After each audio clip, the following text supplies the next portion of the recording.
Because of Winn Dixie by Kate DiCamillo, Chapter 8. Winn Dixie's bald spot started growing fur, and the fur that he had to begin with started looking shiny and healthy, and he didn't limp anymore. And you could tell that he was proud of looking so good, proud of not looking like a stray.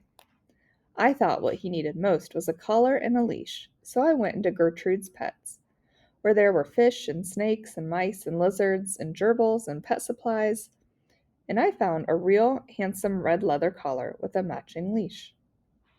Winn Dixie was not allowed to come inside the store. There was a big sign on the door that said, "No dogs allowed." So I held the collar and the leash up to the window, and Winn Dixie, who was standing on the other side of the window, pulled up his lip and showed me his teeth and sneezed and wagged his tail something furious. So I knew he absolutely loved that leash and collar combination. But it was very expensive. I decided to explain my situation to the man behind the counter. I said, "I don't get a big enough allowance to afford something this fancy, but I love this collar and leash, and so does my dog. And I was thinking that maybe you could set me up on an installment plan." "Installment plan?" said the man. "Gertrude!" somebody screamed in a real irritating voice.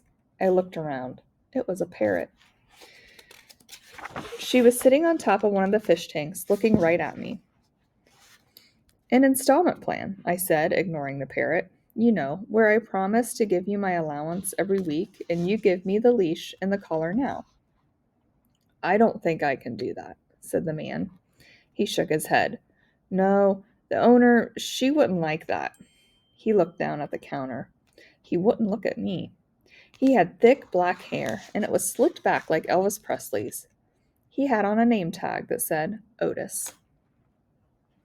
"Or I could work for you," I said. "I could come in and sweep the floors and dust the shelves and take out the trash. I could do that." I looked around Gertrude's Pets. There was sand and sunflower seed shells and big dust bunnies all over the floor. I could tell that it needed to be swept. Said Otis. He looked down at the counter some more. "Gertrude!" the parrot screamed again. "I'm real trustworthy," I said. "I'm new in town, but my daddy is a preacher. He's the preacher at the Open Arms Baptist Church of Naomi. So I'm real honest.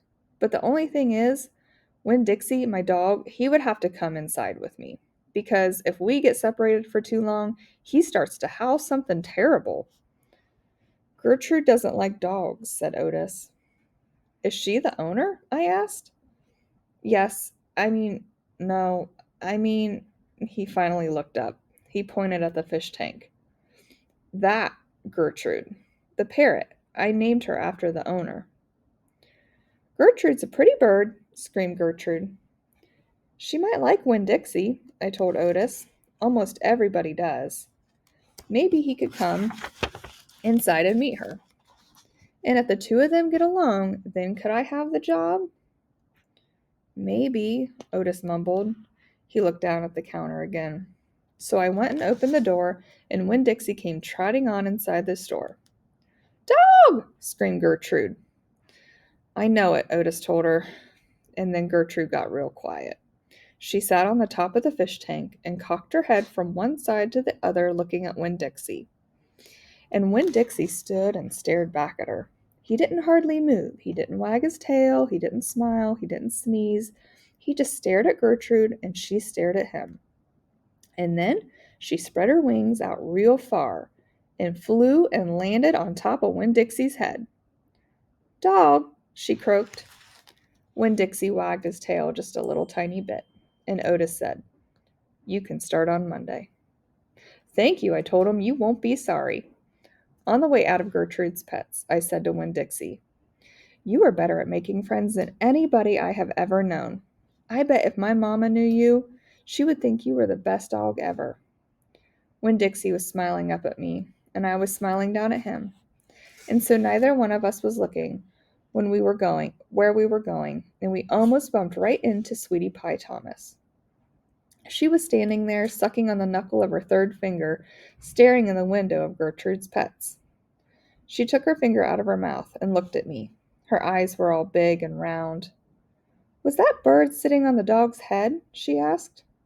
She had her hair tied up in a ponytail with a pink ribbon. But it wasn't much of a ponytail. It was mostly ribbon and a few strands of hair. Yes, I told her. I seen it, she said. She nodded her head and put her knuckle back in her mouth.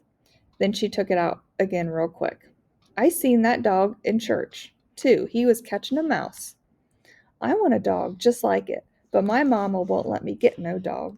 She says if I'm real good, I might get to buy me a goldfish or one of them gerbils. That's what she says. Can I pet your dog? Sure, I told her. Sweetie Pie stroked Winn Dixie's head so long and serious that his eyes drooped half closed and drool came out the side of his mouth. I'm going to be 6 years old in September. I got to stop sucking on my knuckle once I'm 6, said Sweetie Pie. I'm having a party. Do you want to come to my party? The theme is pink. Sure, I told her. Can this dog come? She asked. You bet, I told her. And all of a sudden, I felt happy. I had a dog, I had a job, I had Miss Franny Block for a friend, and I had my first invitation to a party in Naomi. It didn't matter that it came from a 5-year-old and the party wasn't until September. I didn't feel so lonely anymore.